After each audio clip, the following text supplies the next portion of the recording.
রান্নাঘরের পুরনো কতগুলো কাঠের হাতা ছিল আর খুন্তিও ছিল, সেগুলো নিয়ে নিলাম। ভাবলাম একটু রং করব, একটু অন্যরকমভাবে সাজাবো। তো প্রথমেই সাদা অ্যাক্রিলিক কালার আমি নিয়ে নিলাম আর এবার সাদা রং করা শুরু করলাম।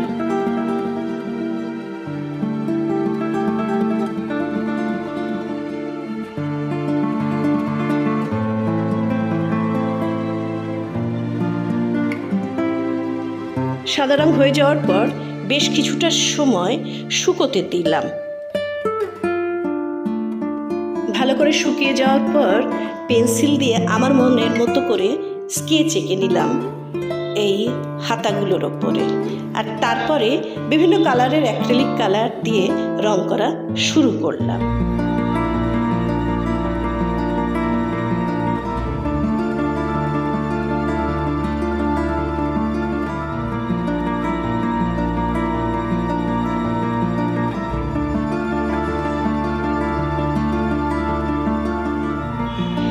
এই হাতাটাতে আমি মধুবনী পেন্টিং করেছি, আর এখন যে হাতাটা দেখছেন এটাতেও তাই মধুবনী বা মিথিলা পেন্টিং করেছি। আপনারা আপনাদের মনের মতো পেন্টিং করে নিতেই পারেন, আর তারপরে রং করে দিয়ে বেশ কিছুক্ষণ শুকোতে দিতে হবে।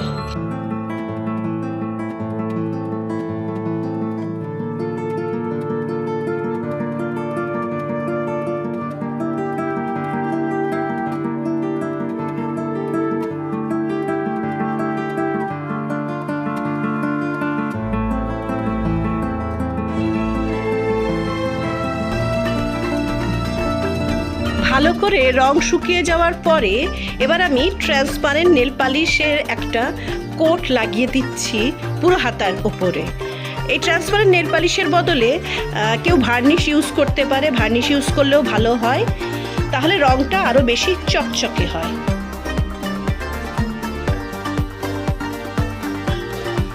এবার বেশ কিছুক্ষণ সময় এটা শুকিয়ে নিতে হবে।